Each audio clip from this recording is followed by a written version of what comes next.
Jonas has heard that the Smart4Health platform helps him to handle, that means collect, store, access, and share his health-related and healthcare data.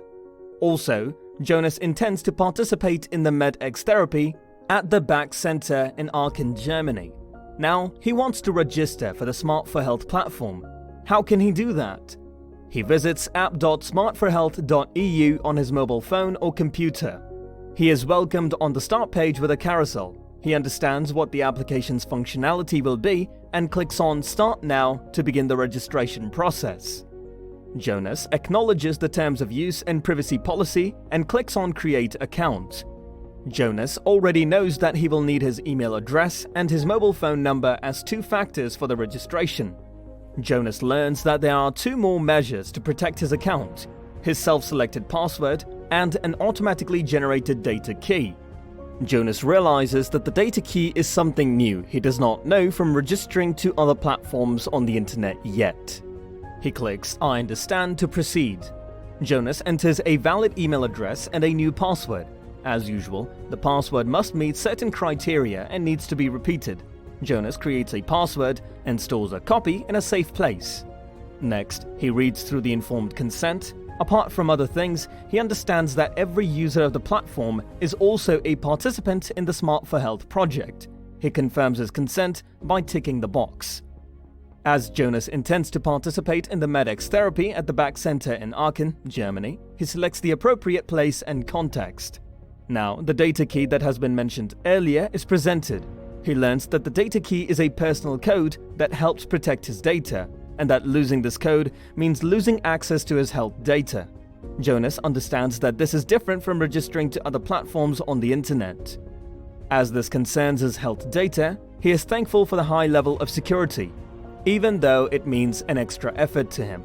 He thoroughly reads through the information and realizes that he needs to enter his data key whenever he signs into his account on a new device or in a new browser. Therefore, he downloads and prints his data key and keeps it in his pouch, well, separated from his password.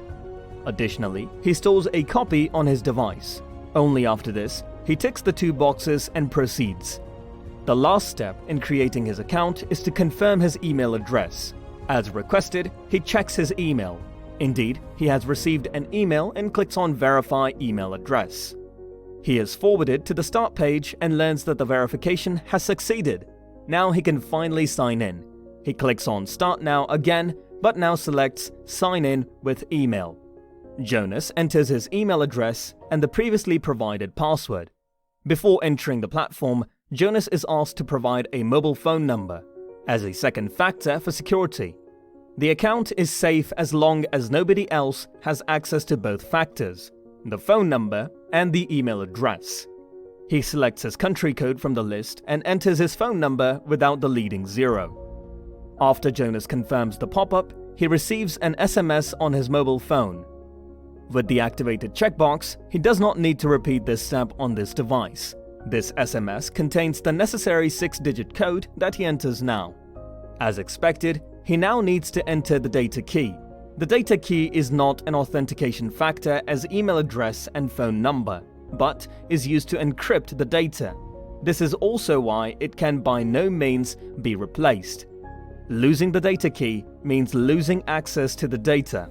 Fortunately, Jonas has stored the data key on his device so that he can copy and paste it into the field. As before, he leaves the box ticked so that he does not have to repeat this step on this device. Finally, he has access to his personal Smart4Health account. He can now upload information himself or connect his account with healthcare providers. Once information is available, he can share it with someone he trusts.